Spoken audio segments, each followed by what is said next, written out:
యేసుక్రీస్తునందు ప్రియమైన సహోదరి సహోదరులారా, మీ అందరికి ఒక ప్రశ్న. కానుక గొప్పదా? ఆ కానుక ఇచ్చే దేవుడు గొప్పవాడా?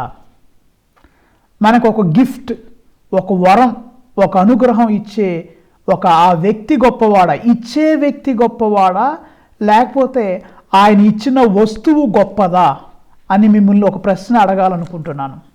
ప్రియులారా, ఈనాటి సువిశేషము లూకా శుభవార్త 17వ అధ్యాయము 1వ వచనం నుండి 19వ వచనం వరకు మన వాక్యమును చదివితే అక్కడ ఒక హెడ్డింగ్ 10 మంది కుష్ఠరోగులు అని ఒక హెడ్డింగ్ చూస్తాం. అక్కడ ఏం జరిగిందంటే, యేసు ప్రభు వారు సమరియా గలిలయ ప్రాంతాల మీదుగా వెళుతుంటే 10 మంది కుష్ఠరోగులు ఆయన చూచి, యేసు దావీదు కుమారా, మాకు స్వస్థత దయచే అని కేకలేశారు. ప్రభు వారి మీద జాలిపడి 10 మందిని స్వస్థపరిచారు. అయితే ప్రియులారా, వారిలో ఒక్కడు మాత్రమే, ఒక సమరీయుడు మాత్రమే తిరిగి వచ్చి యేసయ్యకు వందనాలు చెప్పాడు. మిగతా వాళ్ళందరూ వాళ్ళు పొందినటువంటి ఆ స్వస్థతను గురించి ఆనందంగా, లేకపోతే దేవుడి నుండి వారు పొందుకున్నటువంటి ఆ గొప్ప కానుక, ఆ అనుగ్రహం చూసి వెనక్కి వెళ్ళిపోయారు. కానీ ఆ వరం ఇచ్చిన దేవుణ్ణి కలుసుకోవటానికి రాలేదు. 9 మంది మర్చిపోయారు. వాళ్ళు వరం పొందారు, ఆ ఇచ్చినటువంటి దేవుణ్ణి, ఆ అనుగ్రహం దయచేసినటువంటి యేసయ్యని మర్చిపోయి వాళ్ళు తిరిగి వెళ్ళిపోయారు. కానీ కేవలం ఒక్కడు మాత్రమే తిరిగి వచ్చి యేసు ప్రభు వారి పాదాల మీద పడి కృతజ్ఞతలు తెలిపాడు. ప్రియులారా, మనం గనక ఆనాటి సమాజంలో కుష్ఠరోగం ఎటువంటిదంటే చాలా భయంకరమైనటువంటి జబ్బు, ఒక వ్యాధి. ఈ యొక్క జబ్బు వచ్చినటువంటి వారిని సంఘం నుండి బహిష్కరించేవారు, వారిని సంఘం నుండి బయటపెట్టేవాళ్ళు, దేవాలయానికి రానిచ్చేవాళ్ళు కాదు, ఇంకా అనేక అనుదిన జీవితాల్లో వాళ్ళని పాలు పంచుకునేవాళ్ళు కాదు. వాళ్ళకి ఎప్పుడు they are kept away from society, from temple, from the life itself. జీవితం నుండే వాళ్ళని బహిష్కరించేశారు. అంత బాధపడే వాళ్ళని, దూరంగా ఉన్నటువంటి వారిని యేసు ప్రభు జాలిపడి కనికరించి ప్రేమ చూపించి స్వస్థత పరిస్తే 10 మంది వెనక రాకూడదా? 10 మంది అయ్యా నీకు వందనాలని చెప్పకూడదా? చెప్పలా, ఒక్కడే గుర్తించాడు. ప్రియులారా, కానుకనిచ్చినటువంటి ఆ యొక్క డోనర్ను మర్చిపోయారు, ఆ దీవెనలు ఇచ్చే దేవుణ్ణి మర్చిపోయారు. దీవెనతో వెళ్ళారు కానీ, దీవెన పొందుకొని వెళ్ళారు కానీ, ఆ దీవెన ఇచ్చినటువంటి యేసయ్య దగ్గరకు వెళ్ళి వందనాలు చెప్పలేకపోయారు. ఇది చాలా బాధాకరం. ప్రియులారా, అసలు నిజమైన గిఫ్ట్ ఏంటి? నిజమైన కానుక ఏంటంటే, వాళ్ళు శారీరకంగా స్వస్థత పొందిన కుష్ఠరోగం నుండి స్వస్థత పొందారు చూడండి, దానికంటే కూడా అతి విలువైనటువంటి కానుక, ఆ కుష్ఠరోగం కంటే ఇంకా ఎక్కువైనటువంటి, ఆ స్వస్థత కంటే కూడా ఎక్కువైన భాగ్యం ఏంటంటే, ఆ స్వస్థతనిచ్చిన యేసయ్యను చూడటం. అది వీళ్ళు మిస్ అయ్యారు. ప్రియులారా, కానీ ఈ సమరయ వ్యక్తి మాత్రం వెళ్ళాడు, తిరిగి వచ్చాడు, యేసు ప్రభువును కలుసుకున్నాడు, ఆయన పాదాల మీద పడ్డాడు. అసలు ఇంగ్లీష్లో దివ్య బలి పూజను ఏమంటారంటే యూకరిస్ట్ అంటారు. యూకరిస్ట్ అంటే థ్యాంక్స్ గివింగ్. దివ్య బలి పూజ అంటే ఏంటంటే కృతజ్ఞతా బలి. అది కృతజ్ఞతలు చెల్లించటం. ఎవరైతే అనుదిన కార్యక్రమాలు ముగించుకొని దేవాలయానికి వచ్చి దివ్య బలి పూజలో పాల్గొంటారో వాళ్ళు దేవునికి వందనాలు చెప్పినట్లు లెక్క. దివ్య బలి పూజలో ఎవరైతే పాల్గొంటారో వాళ్ళు ఈ సమరీయుడు వలె, స్వస్థత పొందిన సమరీయుడు తిరిగి వచ్చి దేవునికి వందనాలు చెప్పినట్లుగా నువ్వు నేను కూడా, మనం ఎప్పుడైతే దేవాలయానికి వెళ్ళి దివ్య బలి పూజలో పాల్గొంటామో అప్పుడు దేవునికి నిజమైన కృతజ్ఞత చెల్లించినట్లు లెక్క. ప్రియులారా, ద ఫస్ట్ యూకరిస్టిక్ మ్యాన్ ఈజ్ సమారిటర్.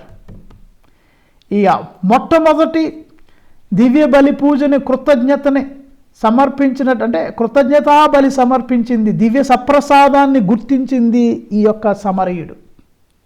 ఆ యేసు ప్రభువులో దేవుని చూడగలిగిన వ్యక్తి ఈ యొక్క సమరయుడు, చూసిన వ్యక్తి ఈ సమరయుడు.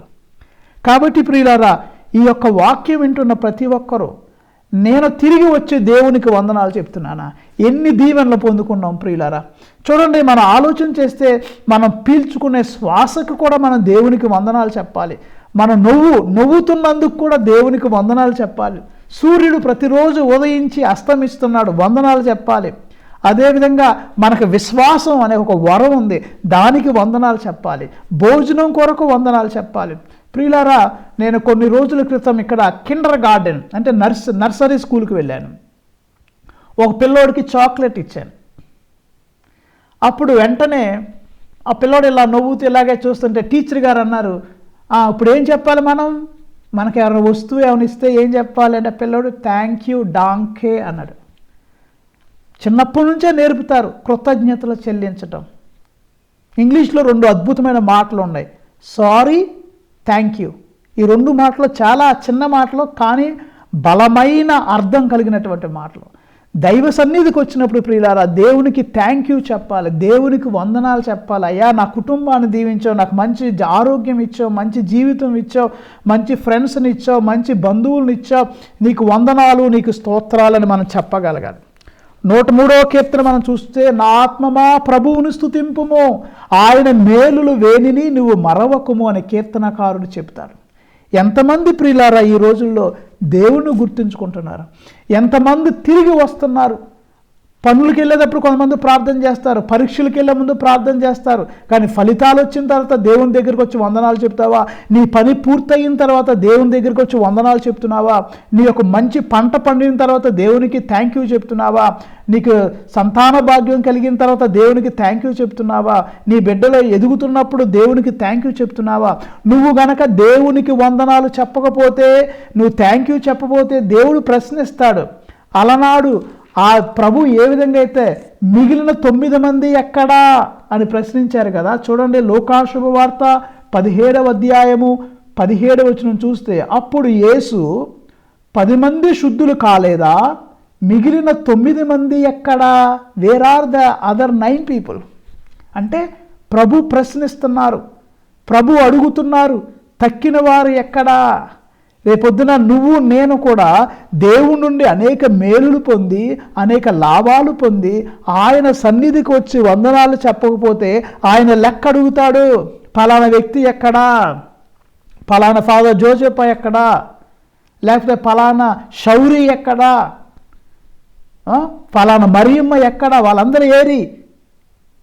నీ దేవుడు చూస్తూ ఉంటాడు, నీ దేవుడు పరిశీలిస్తున్నాడు. ప్రియులారా, నువ్వు దేవునికి వందనాలు చెప్తున్నావా లేదా అని ప్రతి ఒక్కరం, are we coming back to him to thank him, are are we being satisfied with only things? Already I got thing, okay, I'm happy, I'm going away. I got healing, okay, I'm going away. So you are being satisfied with the gift, but you are not going to the giver of the gift. The one who gave you that gift, you should go to him and thank him. ఈనాటి వాక్యాలు మనల్ని బోధిస్తున్నాయి ప్రియులారా. ఈ యొక్క అంశాన్ని అంటే ఈ యొక్క స్వస్థతను మనం పరిశీలించినట్లయితే 3 విషయాలు ఇక్కడ మనకి గుర్తుకొస్తున్నాయి ప్రియులారా. మొట్టమొదటిది, యేసు ప్రభు కుష్ఠరోగులను చూశాడు. అంటే వాళ్ళు అరిశారు. లోకాశుభవార్త 17వ అధ్యాయము 11వ వచనం చదువుతాను. యేసు సమరియా గలిలియా ప్రాంతముల మీదుగా యెరూషలేమునకు పోవుచుండెను. ఒక గ్రామమున అడుగు పెట్టగానే 10 మంది కుష్ఠరోగులు ఆయనకు ఎదురైరి. వారు దూరము నుండి నిలుచుండి గొంతెత్తి, ఓ యేసు ప్రభువా, మమ్ము కనికరింపుము అని కేకలు పెట్టిరి. సో అలా అరిశారు, యేసు దావీదు కుమారత, ఓ యేసు ప్రభువా, మమ్ము కనికరింపు, మమ్ము స్వస్థపరచని కేకలు పెట్టారు, ప్రాధేయపడ్డారు. అయితే ఇక్కడ అప్పుడు యేసు ప్రభు వారిని చూస్తున్నారు. ఇక్కడ చూడండి మాట, యేసు ప్రభు కుష్ఠరోగులను చూశాడు, కానీ ఏం చూశాడు? వాళ్ళకున్న కుష్ఠరోగాన్ని చూడలేదు, వాళ్ళకున్నటువంటి మట్టి మురికి అశుభ్రతను చూడలేదు. మరి ఆయన చూసింది ఏంటంటే, ఆ కుష్ఠరోగుల్లో కూడా యేసు ప్రభు ఏం చూశాడంటే, ఈయన ఒక దైవ రూపం, దేవుని ప్రతిరూపం, దేవుని పోలికలో సృష్టించబడిన ఒక బిడ్డ, ఒక వ్యక్తిగా చూశాడు. కానీ వాళ్ళలో ఉన్న కుష్ఠరోగాన్ని చూడలేదు, వాళ్ళలో ఉన్న మురికిని చూడలేదు, కానీ వాళ్ళల్లో ఉన్నటువంటి ఆ మానవత్వంతో వీళ్ళు కూడా దేవుని బిడ్డలే, వీళ్ళు కూడా దైవరాజ్యానికి వారసులే, వీళ్ళకి కూడా గౌరవం మర్యాదలు ఇవ్వాలి. ఆనాటి సమాజం వీళ్ళని దూరంగా పెట్టేసింది, వాళ్ళని బహిష్కరించేసింది, వాళ్ళకి ప్రేమ ఆప్యాతలు లేవు, ఎవరు రాటానికి వీల్లేదు, గుడిలోకి రాటానికి వీల్లేదు, సంఘంలోకి రాటానికి వీల్లేదు, వీళ్ళ జీవితాన్ని వీళ్ళు జీవించే అటువంటి పరిస్థితులు లేవు. కానీ యేసు ప్రభు వాళ్ళని ఆ పరిస్థితుల్లో కూడా వాళ్ళ కుష్ఠరోగాన్ని అసహించుకోకుండా, వాళ్ళలో ఉన్నటువంటి యొక్క ఆ మురికి మట్టి అదంతా చూసి అసహించుకోకుండా వాళ్ళను కూడా గౌరవిస్తున్నాడు, వాళ్ళకు కూడా ప్రేమను పంచుతున్నాడు.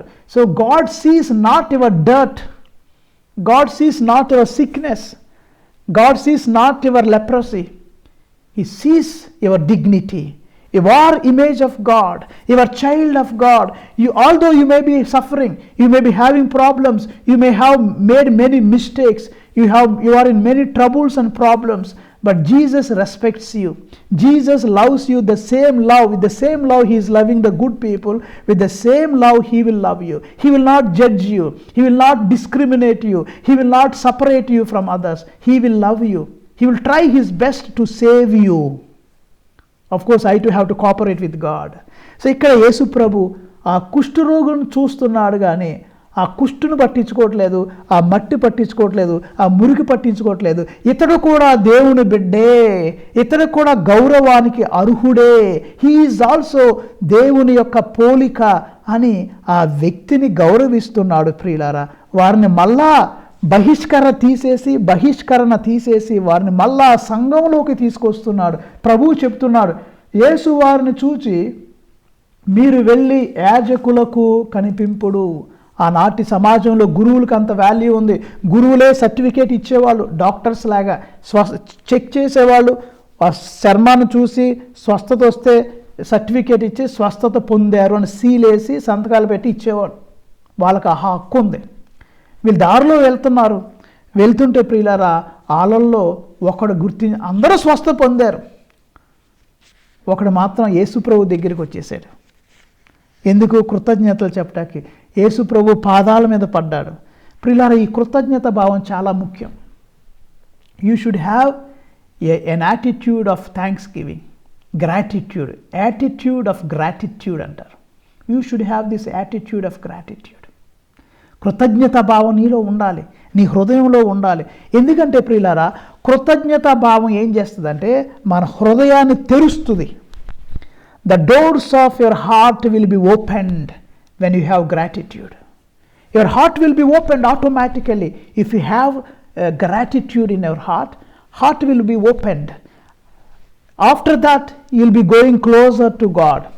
కృతజ్ఞత భావం నీ హృదయాన్ని తెరుస్తుంది, నీ హృదయాన్ని తెరచి నిన్ను యేసయ్య చెంతకు చేరుస్తుంది. ప్రియులారా, ఈ యొక్క కృతజ్ఞత భావం గనక లేకపోతే మనకేమవుతుంది తెలుసా?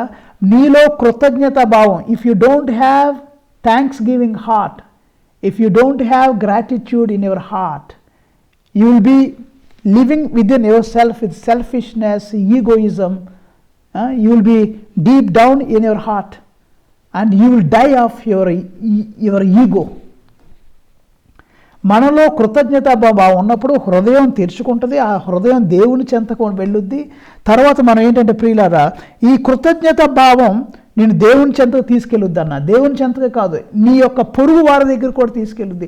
ఆపదలో ఉన్న వారి దగ్గర కూడా ఈ కృతజ్ఞత భావం తీసుకెళ్ళిపోతుంది. ఈ కృతజ్ఞత భావం లేకపోతే నీలో నువ్వే కూరుకొని పోతావు, నీలో నువ్వే కుంగిపోతావు, నీలో నువ్వే నశించిపోతావు. కానీ కృతజ్ఞత భావం ఉంటే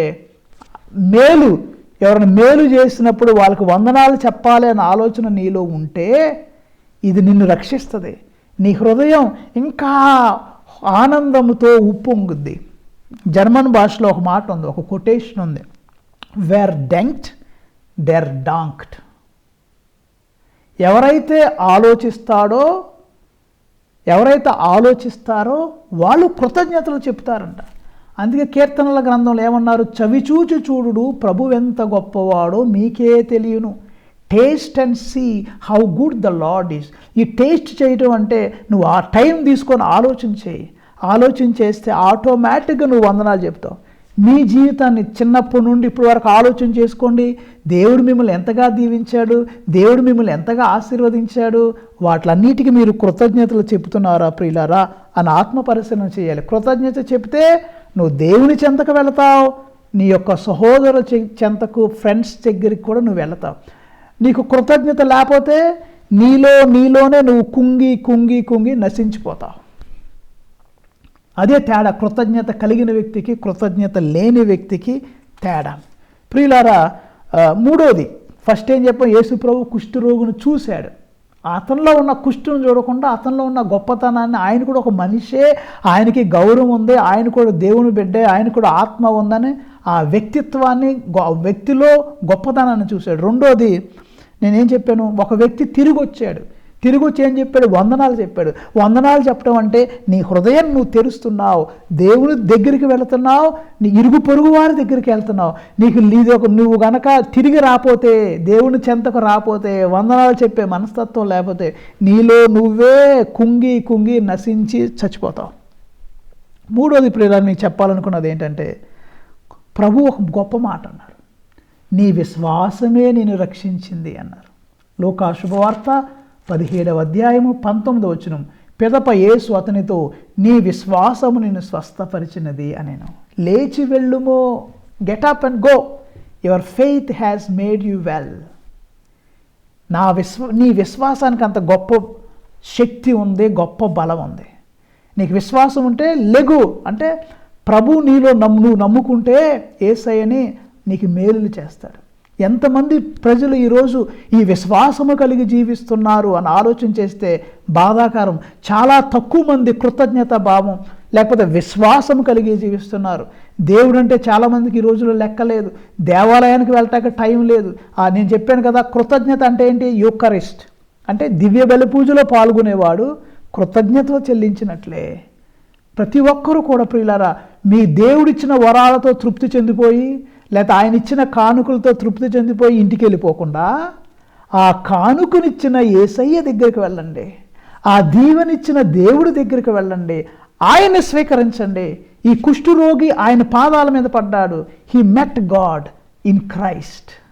నువ్వు కూడా గుడిలోకి వెళ్ళి వందనాలు చెప్పేసి వచ్చేయటమే కాకుండా యేసయ్యను స్వీకరించు, సప్రసాదాన్ని స్వీకరించు. నువ్వు ఎప్పుడైతే సప్రసాదాన్ని స్వీకరిస్తున్నావో, ఇది కుష్ఠరోగి ఆయన పాదాల మీద పడినట్లుగా నువ్వు కూడా యేసయ్య దగ్గరికి వెళ్ళి, అయ్యా నాకు ఈ వరం ఇచ్చావు వందనాలు, నాకు ఈ మేలు చేసావు వందనాలు అని చెప్పి, దీవెనలు ఇచ్చిన దేవుణ్ణి మర్చిపోకుండా, కానుకలు ఇచ్చినటువంటి ఆ దేవుణ్ణి మర్చిపోకుండా ఆయనకి వందనాలు చెప్పి, శరీరం మాత్రమే కాదు, అతను కుష్ఠరోగం తగ్గిందో తెలిపారు, కానీ ఆధ్యాత్మికంగా కంప్లీట్ పర్సన్ స్వస్థపరచబడలేకపోయాడు. అక్కడ వాళ్ళు వెలుతుగా వెళ్ళిపోయారు. కానీ తిరిగి వచ్చినోడు శారీరక స్వస్థతే కాదు, ఆధ్యాత్మికంగా, మానసికంగా, అన్ని విధాలుగా యేసయ్యను కలుసుకోవటం వల్ల 30 60 100 మేలులు పొందాడు. యేసయ్య చేత మెచ్చుకోబడ్డాడు. ఆయన ఏమన్నాడు, అయ్యా నీ విశ్వాసము గొప్పది, నీ విశ్వాసమే నిన్ను స్వస్థపరిచింది, లేచి వెళ్ళు అన్నాడు. ప్రియులారా, ఈనాటి మొదటి పట్టణం మనం చూసుకున్నట్లయితే, మొదటి పట్టణంలో ఒక కుష్ఠరోగు, ఎవరైనా రాజుల 2వ గ్రంథము 5వ అధ్యాయం మీరు చూసినట్లయితే, అక్కడ ఒక గొప్ప సూర్యుడు సైన్యాధిపతి పేరు నామాను. ఈ నామానుకి కుష్ఠరోగం వచ్చింది. ఆయన గొప్ప యుద్ధ వీరుడు, మహాసూరుడు, కానీ కుష్ఠరోగి. కానీ వాళ్ళ ఇంట్లో ఒక బానిస పనిచేస్తుంది, యావే దేవుని నమ్ముకున్న బానిస. అంటే ఇశ్రాయేలు దేశం నుంచి ఒక యుద్ధంలో ఒక ఆమెను బానిసగా తీసుకొని వచ్చి పని మనిషిగా పెట్టుకున్నారు ఇక్కడ ఈ దేశంలో, సిరియా దేశంలో. ఆ బానిస చాలా భక్తురాలు. ఆమె చూస్తూ ఉంటుంది, యజమానుడటువంటి నామాను గొప్ప యుద్ధవీరుడు, సైన్యాధిపతి, పాపం కుష్ఠరోగం. ఏమంది వాళ్ళ అమ్మగారితో, ఏమంది చూడండి, రాజుల 2వ గ్రంథము 5వ అధ్యాయములో 3వ వచనం, ఆమె ఒకనాడు యజమానురాలితో, మన యజమానుడు సమరియాలోని ప్రవక్త యొద్దకు వెళ్ళినా ఎంత బాగుండునో. ఆ ప్రవక్త ఎవరో, ఎలీషా. ఆ దైవభక్తుడు మన దొర వ్యాధి నయము చేయును కదా అనేను ఒక క్లూ ఇచ్చింది. చూసారు, మనం ఎవరిని జీవితంలో అండర్ ఎస్టిమేట్ చేయకూడదు.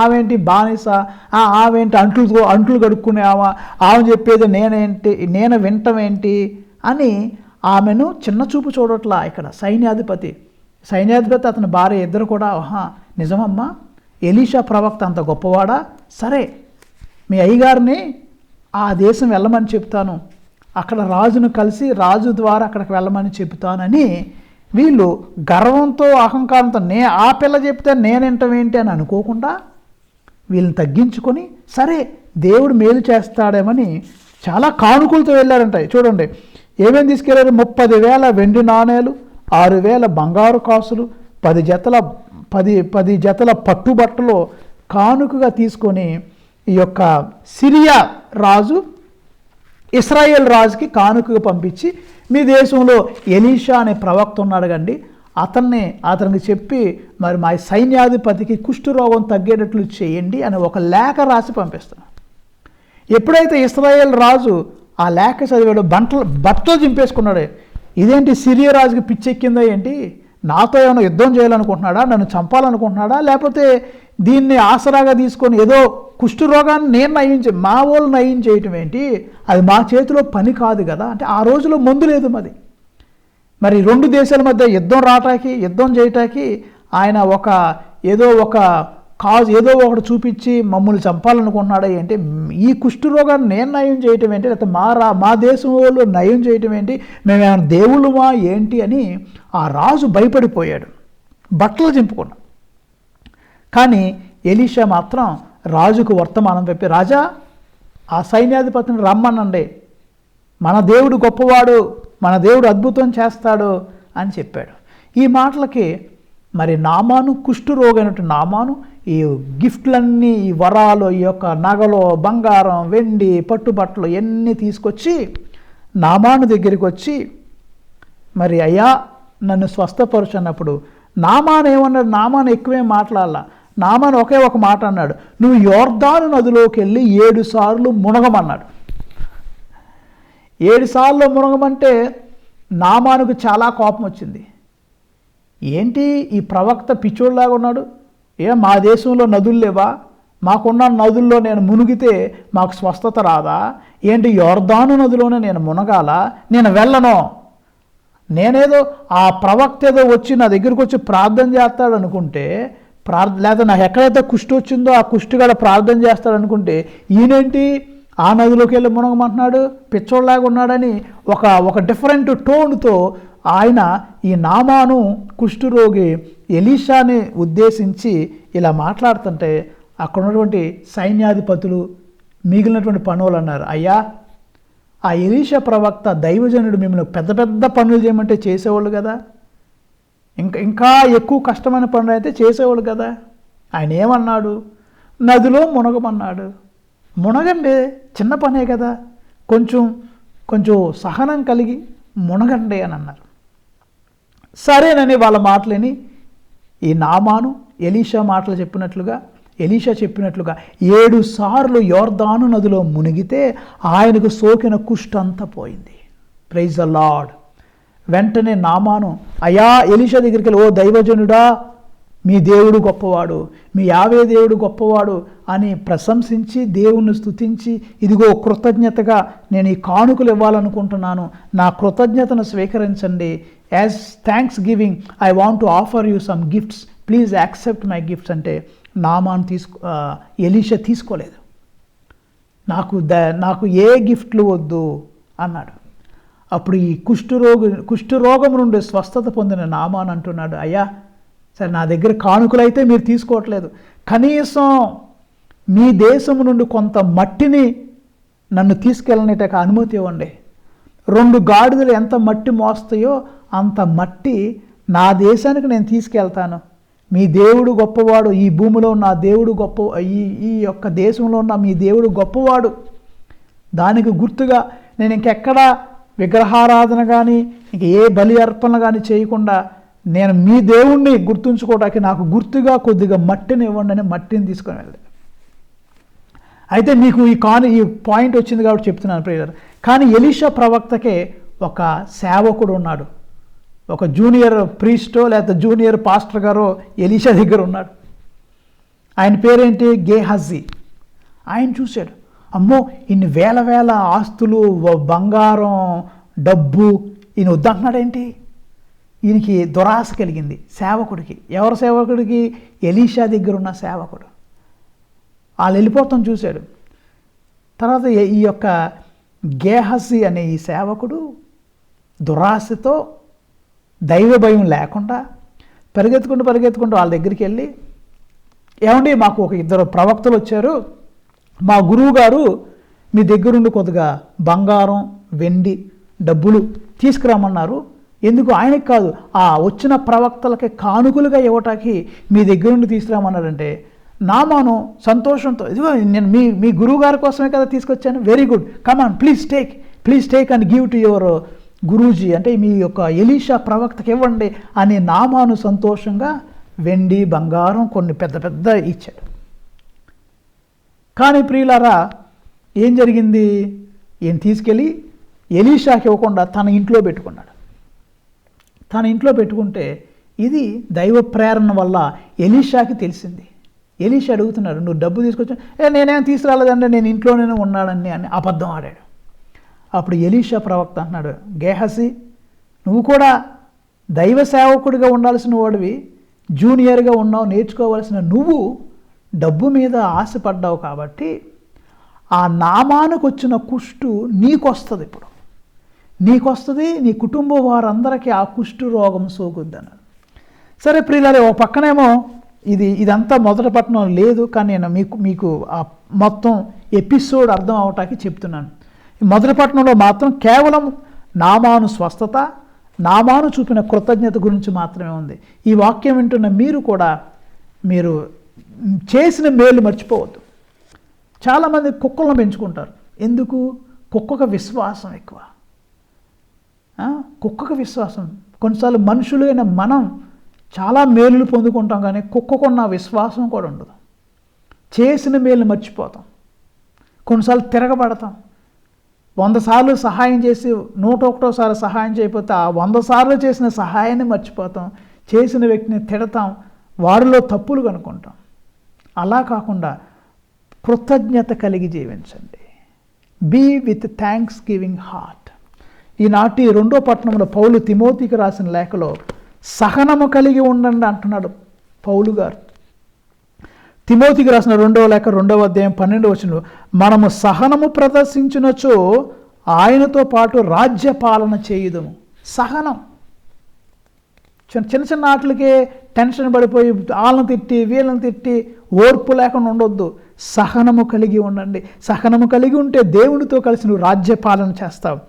13వ వచనంలో చెప్తున్నాడు, మనము ఆయనను నమ్మని వారమైనను, మనం దేవుణ్ణి కొన్నిసార్లు నమ్మకపోయినా దేవుడు మాత్రం నమ్మదగిన వాడుగా ఉంటాడు.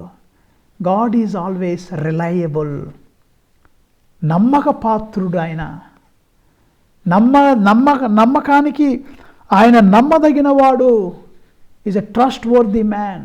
We can rely on him. తర్వాత పౌలు గారు చూడండి, దానికంటే ముందుగా చెప్తున్నాడు, నేను ఈ సువార్తను బోధించుట చేతనే బాధలు అనుభవించుచున్నాను, బంధింపబడి ఉన్నాను, నేరస్తున్న వల్లే గొలుసులతో బంధింపబడ్డాను. పౌలు అంటున్నాడు, నేను చాలా బాధలు పడుతున్నాను, సువార్త మూలముగా నేను బాధలు పడుతున్నాను, బంధించబడ్డాను, చెరసాల్లో బంధింపబడ్డాను, గొలుసుల చేత కొట్టబడ్డాను, గొలుసులు నాకు కట్టేశారు, బంధించారు, నేను చాలా హింసకు లోనవుతున్నాను దేనివల్ల? సువార్తను బోధించడం వల్ల. కానీ నాకు భయం లేదు. ఎందుకు భయం లేదు? నేను కొంచెం సహనంగా ఓర్పుగా ఉంటే నేనే దేవుడు నన్ను రాజ్యపాలన చేసే రాజుని చేస్తాడు. ఆయన నమ్మదగినవాడు. మీలో ఎంతమంది ప్రియులారు, మీలో కూడా జీవితంలో చిన్న కష్టాలు వస్తాయి, చిన్న బాధలు వస్తాయి. అప్పుడు సహనాన్ని కోల్పోవద్దు, దేవుణ్ణి వదిలిపెట్టి వెళ్ళిపోవద్దు. ఎందుకంటే నీ దేవుడు నమ్మదగినవాడు, నీ దేవుడు నమ్మక పాత్రుడు. మనం ఆయనతో మరణిస్తే ఆయనతో మళ్ళా జీవిస్తాం. చిన్న కష్టాలు, శ్రమలు, బాధలు వచ్చినప్పుడు మీకున్నటువంటి ఆ సహనాన్ని పరీక్ష జరిగినప్పుడు సహనము కలిగి ఉండండి. నువ్వు రాజు అవుతావు, రాజ్య పాలన చేస్తావు. కాబట్టి ప్రియులారా, ఈ వాక్యం వింటున్న మీరు మీ హృదయంలో కృతజ్ఞత భావం పెంపొందించుకోండి. కుష్ఠరోగి యేసయ్య పాదాల మీద పడ్డాడు. నువ్వు వెళ్ళి ప్రభువుని దివ్య సప్రసాదంలో స్వీకరించు, నీ హృదయంలోకి ఆహ్వానించుకో. ఆ కానుక చూసి సంబరపడిపోవటం కాదు, దీవెన చూసి చప్పట్లు కొట్టుకోవటం కాదు. ఆ దీవెన కంటే గొప్పవాడు దేవాతి దేవుడు.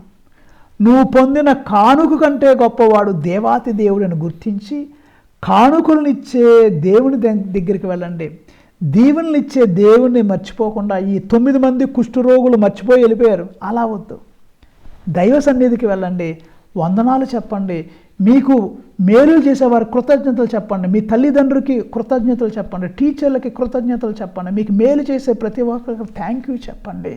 థ్యాంక్ యూ చెబితే నువ్వు దేవుడికి దగ్గర అవుతావు, నీ హృదయం తెరవబడుతుంది, దేవునికి దగ్గర అవుతావు, ఇరుగు పొరుగు వారికి దగ్గర అవుతావు. కృతజ్ఞత భావం లేకపోతే నీలో నువ్వు కుంగి కుంగి పేర్కొని పోయి నశించిపోతావు. మనం నశించిపోకుండా దైవ సాన్నిధ్యాన్ని చేరుకునే బిడ్డలుగా let us inculcate the attitude of gratitude. ఆమేన్. ఈ వాక్యాన్ని వింటున్న మీ అందరికీ నేను కృతజ్ఞతలు చెబుతున్నాను ఓర్పుగా విన్నందుకు. ఈ వాక్యాన్ని మీరు మొదటిసారి విన్నట్లయితే దయచేసి నా ఛానల్ని సబ్స్క్రైబ్ చేసుకోండి, ఇంకా అనేక మందికి షేర్ చేయండి. God bless you all. Amen.